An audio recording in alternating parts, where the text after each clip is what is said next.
Quiero que me acompañen, por favor, en el Evangelio de Juan, en el capítulo 4. Evangelio de Juan, capítulo 4. Yo creo que este episodio se lo saben de memoria y muchas veces usted ha sacado sus conclusiones de este comentario que tiene la palabra acá. Evangelio de Juan, capítulo 4. Es una palabra súper linda, hermano, que tiene un provecho tremendo, pero vamos a estacionarnos en una sola palabra, en una sola expresión que tiene esta lectura bíblica. Le invito a poner en pie para que leamos la palabra. Amén. Evangelio de Juan, capítulo 4, versículos 1 al 4. Solamente ahí vamos a leer. Versículos 1 al 4. Leo en el nombre de Jesucristo el Señor. Amén. Para Él es toda gloria, amén, todo honor y toda alabanza. Amén. Dice así la palabra. Cuando pues el Señor entendió que los fariseos habían oído decir: Jesús bautiza más discípulos que Juan, aunque Jesús no bautizaba, sino sus discípulos. Salió de Judea y se fue otra vez a Galilea. Ponga atención a esto. Y le era necesario pasar por Samaria. Voy a leer de nuevo el versículo 4. Y le era necesario pasar por Samaria. Tomen asiento. Dios les bendiga. Gloria a Dios. Y le era necesario pasar por Samaria. Hermano, nosotros el jueves tuvimos una palabra que nos hablaba acerca del ministerio de Cristo. ¿Se acuerdan? ¿Se acuerdan o no? Isaías capítulo 61, el ministerio de Cristo.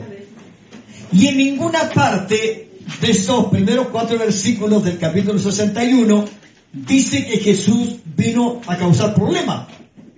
No dice que vino a meter a la gente en problemas. Y tampoco dice que Él se vino a meter en problemas. Al contrario, dice: me ungió el Señor y me mandó para traer buenas nuevas, para abrir puertas de cárceles, para libertar a los cautivos y todo aquello, anunciar el año agradable de la buena voluntad del Señor. Pero en ninguna parte esa expresión bíblica dice que el Señor vino a causar problemas. Pero sin embargo, hermano, en este capítulo, pareciera que el Señor busca meterse en un tremendo problema. Ahora, que hay dos cosas, hermano. Una es cuando nosotros nos metemos en problemas, pero otra es cuando caemos en un problema que no pedimos, que no elegimos y que no era nuestra intención. Pero caímos en ese problema.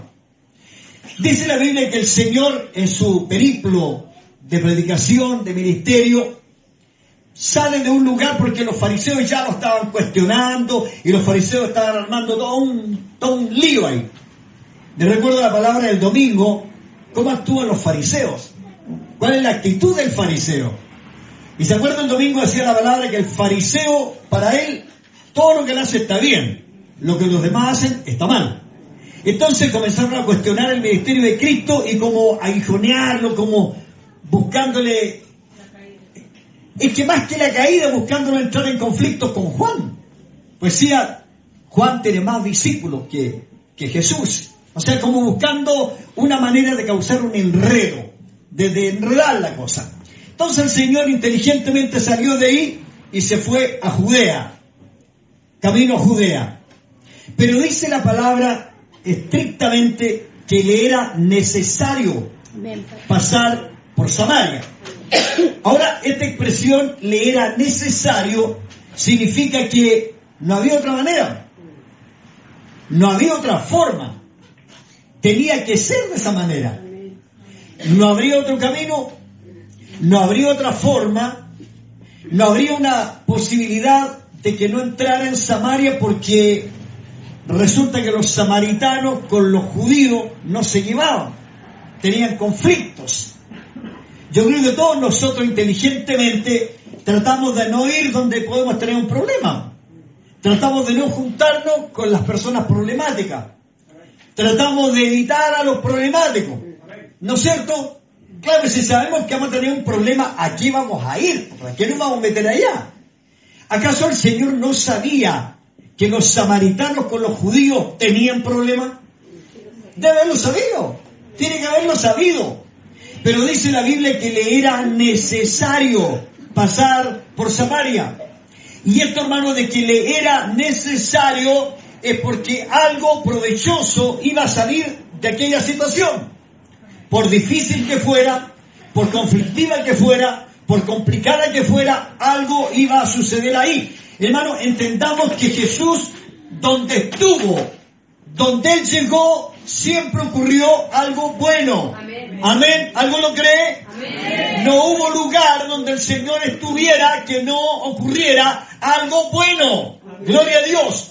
¿Cuántos creen que el Señor está aquí? Amén. ¿Cuántos creen que el Señor está aquí? Amén. ¿Podrá ocurrir algo bueno hoy día? Amén. ¿Podrá suceder algo bueno hoy día? Amén. Amén. Y fue necesario que usted hoy día viniera a la iglesia.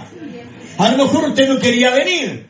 A lo mejor usted se quiso quedar en la casa, tenía un conflicto. No voy. Pero fue necesario que hoy viniera. Amén. Algo Dios quiere hacer hoy. Amén. Algo Dios va a hacer hoy. Algo Dios tiene planificado para hoy y era necesario que usted apartara este tiempo. Amén. Para que Dios se mueva. Amén. Gloria al Señor. Hermano, y le era necesario pasar por Samaria. Hay muchas cosas, hermanos, que ocurren en nuestras vidas, que suceden en nuestras familias, que ocurren en nuestros lugares donde nos desenvolvemos, que no quisiéramos que pasaran. Por ejemplo, no quisiéramos nunca tener un conflicto en la salud. No nos gustaría tener un quiebre en la salud. No nos gustaría que de repente nos dieran un diagnóstico médico que nos hiciera como entender de que pareciera que algo grave hay. No nos gustaría recibir una noticia así. Pero aún esa noticia, que puede ser tan trágica en un minuto, que puede ser tan lapidaria en un minuto, puede ser que tenga un propósito central de Dios para algo que Él tiene que mejorar en nosotros. Amén. A veces un conflicto de familia, a veces un lío en la familia, a veces un quiebre en la familia, a veces una crisis en la familia, está incluso pronosticada por un propósito de Dios. Porque a lo mejor no tenemos a Cristo involucrado en la familia. A lo mejor no tenemos al Señor involucrado como el administrador o mayordomo de la familia. Y algo tiene que pasar para que Dios pueda tomar ese lugar. Gloria a Dios. A veces nuestras finanzas se ven, hermano, acabadas, se ven como bajadas de nivel. Y a veces, ¿por qué? Porque estamos más preocupados de esa parte y Dios tiene que tocarnos en esa parte para que nos demos cuenta que no todo es dinero en la vida, que no todos son logros en la vida, que no todo es conquistar y conquistar en la vida, que hay momentos en que Dios nos tiene que hacer parar un poco, frenar un poco para mostrarnos hacia dónde vamos y cómo vamos. Gloria al Señor. Recuerda al profeta, hermano, cuando dice, paraos en los caminos, y preguntad por la senda antigua, cuál sea el buen camino y andad por él. Entonces, de repente, en nuestra loca carrera, en nuestra acelerada carrera, en nuestra carrera llena de adrenalina, Dios tiene que frenarnos. Y a veces nos frena drásticamente. ¿Alguien ha ido alguna vez en el metro cuando de repente frena, pero de una? ¿Y dónde va a dar todo? A veces, hermano, hay frenadas bruscas de parte del Señor, donde pareciera que a la pura quebrazón de huesos nomás. Pero todo tiene un propósito de parte del Señor. Ahora, hermano, cuando tomamos a Cristo, imagínese usted quién está en Samaria. ¿Quién es el personaje central de la historia? Cristo. Pero ¿quién es el otro personaje? Una mujer. ¿Una mujer libre? ¿Una mujer que no tiene ningún problema? ¿Una mujer que vive una situación happy? Es una situación enredosa que tiene la mujer, terriblemente enredada. Y el Señor con sabiduría llega hasta ahí. Le era necesario pasar por Samaria. ¿No podía haber tomado agua en otra parte el Señor? Tenía que ser justo ahí y pedírsela justo a la mujer con la que iba a tener el conflicto. Es que a veces, hermano, le habrá pasado a usted o habrá pasado a mí. Hemos conversado con alguien que se ha armado un tremendo conflicto. Y finalmente todo aquello fue para que le pudiéramos decir que Cristo tenía la respuesta al problema que estaba enfrentando. Gloria al Señor. ¿Le ha pasado alguna vez? Resulta que la mujer que está sacando agua del pozo es una mujer religiosa. Si ella conoce la historia completa. Ella sabe quiénes adoraron ahí. Ella conoce toda la historia, incluso hasta se apropia del lugar. Y para que Cristo esté ahí para ella, es un personaje que malvenido, no debería estar ahí, persona non grata.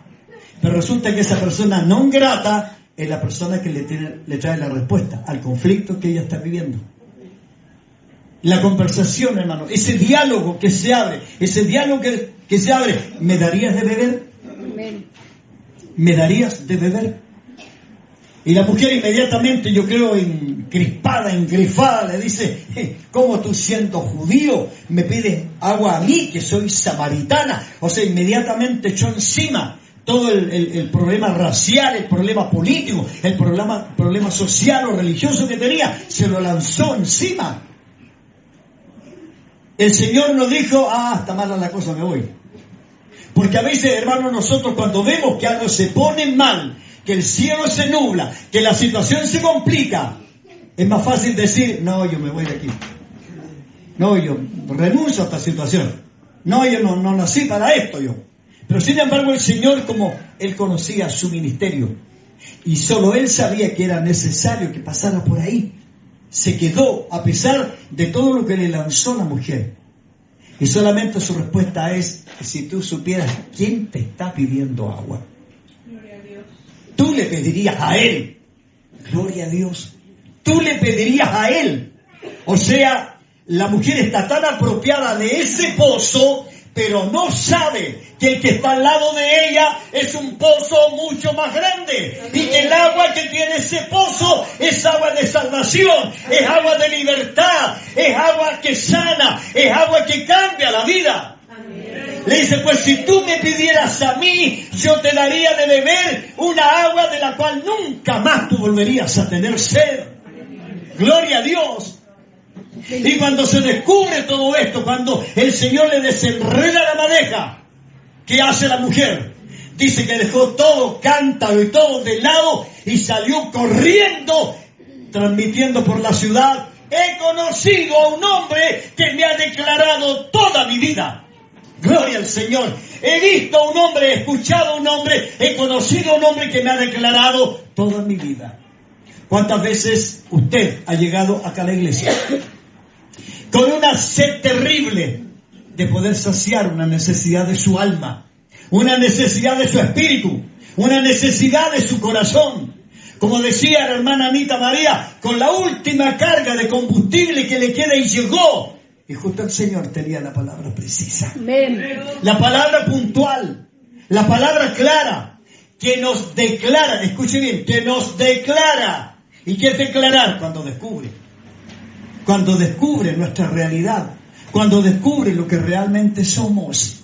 Porque a veces cruzamos la puerta con un antifaz, con una careta, con un disfraz, hermano, y el Señor sabe quiénes somos. El Señor sabe cómo venimos. El Señor sabe lo que cargamos. El Señor sabe las cadenas que arrastramos. Y tiene una palabra para declarar todo aquello y declararnos la libertad del problema. Entonces, cuando dice, y le fue necesario pasar por Samaria, era porque había un propósito en esa situación. Ahora, hermanos, vámonos al libro de Romanos, capítulo 8, versículo 28. ¿Qué dice la Biblia ahí? Y sabemos que a los que aman a Dios, todas las cosas le ayudan a bien. Escuche, hermano, todas las cosas, todas. Cuando la Biblia dice todas, ¿a qué se refiere? Buenas, malas, más o menos, las que duelen, las que hieren, las que dejan huella, todas. Dice que a los que aman a Dios le ayudan a bien, a bien.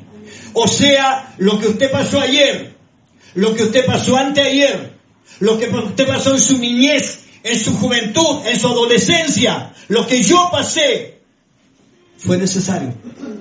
Fue necesario. Y usted podrá decir, pero no pudo ser de otra forma.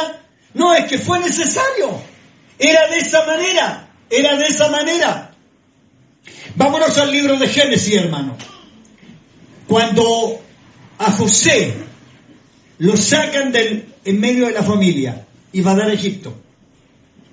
Hermano, y uno se pone a pensar, ¿y cómo es que José soportó todo aquello? Porque lo golpearon los hermanos. Lo trataron de ahogar en una cisterna, no pudieron.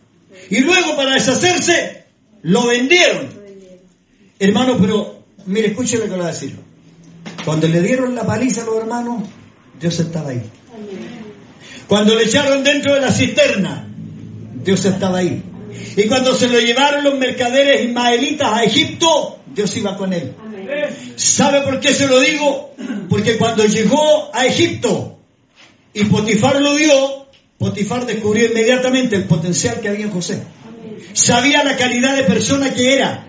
O sea, el testimonio de José, la realidad de José, se reflejaba en su rostro, se reflejaba en su espíritu, se reflejaba en sus actitudes. Por eso Potifar lo toma y lo pone como mayordomo de su casa. Hermano, un esclavo como mayordomo de la casa, a cargo de la casa. ¿Puede entenderlo? Un esclavo, un extraño, un ajeno, es el que está a cargo de la administración de la casa del capitán de toda la guardia del faraón. Gloria a Dios. Por eso que a Potifar le costó entender. Le costó entender cuando la mujer le dijo que había tratado de abusar de ella. Potifar dijo, no puede ser, no puede ser. Si yo veo quién es José, yo veo a José, veo su espíritu, conozco su espíritu, esto no puede ser. Pero lo metieron preso igual. Amén. Lo metieron preso igual. Pero ¿y en la cárcel estaba solo José? No, porque Dios estaba con él. Dios estaba con él. Hermano, llegó a Egipto por un propósito. Cayó a la cárcel por un propósito. Ahí está el panadero y está el copero. Casi digo el lechero. El panadero y el copero. A uno le iban a colgar y a otro le iban a devolver la pega. Tuvieron sueño. ¿Y quién le reveló los sueños? José. O sea, con un propósito. José estaba ahí. Pero a uno, al que le restituyeron el cargo, le dijo, cuando te devuelvan a tu lugar, no te olvides de mí. No te olvides de mí. Ah, ¿cómo va el propósito? ¿Cómo va el propósito? Porque él sigue en la cárcel. José sigue en la cárcel. Pero se cumple la última bienaventuranza de Mateo capítulo 5. Bienaventurado serás cuando por causa de mi nombre os vituperaren mintiendo. Aleluya. Gloria a Dios. Porque por una mentira José está preso. Pero Dios está ahí. Amén. O sea, ¿Dios avala las mentiras? No. Dios avala sus propósitos, sus planes, sus proyectos. Porque luego Faraón va a tener un problema. La autoridad máxima de Egipto, a los que los hombres califican como un dios, va a tener un problema. Va a tener una situación que lo va a sorprender y no tendrá nadie en su entorno que le descifre lo que está pasando. Y entonces el panadero dice, cuando yo estuve en la cárcel, había uno que interpretó mi sueño y me dijo que me devolverían el cargo. ¿Cómo se llama? José. ¿De dónde es? Es un hebreo que está preso ahí. Lo trajeron. Y ese hebreo, que llegó después de ser golpeado por sus hermanos, después de haber sido intentado matarlo, ahogado y vendido, le interpreta el sueño a Faraón. Y qué impresionante es esto, hermano. Cuando Faraón reúne a todos sus genios, a todos sus inteligentes, y les dice, ¿alguno de ustedes cree que haya alguien que tenga más sabiduría que este Sanat Panea, que este hebreo? Amén. Gloria a Dios. Y por ese propósito y por esa situación necesaria, José se transforma en el gobernador de Egipto. Amén. Aleluya, en el gobernador de Egipto. Yo miro, hermano, después cuando reúne a toda la familia José. Amén. Cuando toda su familia llega a Egipto Y el faraón le dice, toma el mejor lugar de acá y pon a toda tu familia ahí y crezcan ahí, prosperen ahí, progresen ahí. ¿Por causa de quién? Del que le quitaron la túnica, pero no le pudieron quitar la unción. De aquel que le ensuciaron la túnica, pero no le pudieron quitar al Dios que lo llevaba. Gloria al Señor. Qué tremendo es esto, hermano. Y fue necesario. Yo me imagino después José mirando hacia atrás y diciendo, fue necesario. Fue necesario. Hermano, cuando Daniel a sus 17 años lo agarran y lo llevan, hermano, hacia Babilonia, con 17 años, hermano. ¿Sabe usted lo que significan 17 años? Todo el futuro por delante, toda una vida por delante. Y transformarse en un deportado. Transformarse en un deportado a los 17 años. Pero él lleva dentro de sí al Señor. Amén. Él lleva dentro de sí las promesas del Señor. Por eso es que es importante cuando los padres han sembrado en los hijos la esperanza de Dios. Y se cumple la palabra, aunque fueren viejos, no se olvidarán. Tendrán de qué agarrarse, tendrán de qué sujetarse. Porque cuando Daniel a sus 17 años está allá en la tierra de Babilonia, él dice que tomó una decisión. Y su decisión fue no contaminarse. Amén. No contaminarse. Hermano, y puso en juego su vida y la vida de sus amigos, de Sadrach, Mesach y Abednego. Pero el resultado fue este: encontrarlos 10 veces mejores que todos los demás inteligentes que había en Babilonia. Y fue necesario. Amén. Amén. Y fue necesario, hermano, y fue necesario que Pedro bajara de la barca y se hundiera. Y a veces lo criticamos, y a veces decimos, ¿cómo pudo tener tan poca fe? ¿Cómo Pedro pudo haber sido tan incrédulo? ¿Cómo Pedro aquí, Pedro allá, Pedro para acá, Pedro para allá? Y fue necesario que Pedro se hundiera. Amén. Fue necesario, porque nos dejó la gran lección que cualquiera que saque la mirada de Cristo se hundirá, se hundirá. Cualquiera que saque la mirada del Señor se hundirá en los problemas. Amén, Señor. Y a propósito de eso, nos dejó la gran lección. Y fue necesario. Y fue necesario. Porque después vemos a un Pedro que con denuedo predica de Cristo y habla de Cristo, porque vio quién fue el que lo levantó cuando se hundía en las aguas. Gloria al Señor. ¿Alguno de los que está aquí en la sala se ha visto algún día que se va hundiendo en las aguas turbulentas? Que a veces pareciera que se lo traga el mar de los problemas, que a veces pareciera que se lo tragan las circunstancias, que a veces pareciera que se lo comen los problemas. Pero es necesario, porque ahí nos damos cuenta quién es el que nos toma de la mano, quién es el que puede levantarnos, quién es el que puede ponernos en pie. Hermanos, la vida nuestra todos los días está en riesgo. La vida nuestra, la integridad nuestra, nuestra fe, todos los días está puesta en tela de juicio. Porque el enemigo anda buscando, dice mi hermano el apóstol Santiago, a alguien a quien devorar, a quien devorar. Pero dice el Señor que Él está ahí, que lo recitamos firmes en la fe. Gloria al Señor. Y fue necesario que Cristo entrara en Samaria, a pesar del problema que iba a tener. Fue necesario, porque producto de eso, la mujer le predicó a todos los samaritanos que Cristo era la verdad, que Cristo era la vida. Gloria al Señor. Es necesario, hermano, que a causa de muchas tribulaciones podamos llegar al reino de los cielos. ¿Cuántos de los que están sentados aquí en la sala hoy día están a lo mejor hoy, en una situación que no la pidieron? En una situación que no la buscaron. En una situación que nunca quisieron meterse. Y que en este minuto harían cualquier cosa por zafarse del problema que tienen. Y el problema, ¿sabe cuánto va a durar? Hasta cuando Dios vea que el propósito de Él se comienza a cumplir. Porque no hay nada que nos ocurra a nosotros que no tenga que ver con una parte del propósito de Dios. Hay un propósito de Dios. Y a través de esas cosas Dios tiene que ir puliendo el propósito. A pesar de esas cosas, Dios va puliendo en nosotros lo que no está bien. Lo que Él tiene que sacar, lo que Él tiene que hacer morir en nosotros. Hay muchas cosas que traemos, que todavía están en nosotros, y que el Señor las tiene que sacar. Y para poderla sacar, la única manera es meternos en un problema. Meternos en un problema del cual no queríamos haber estado.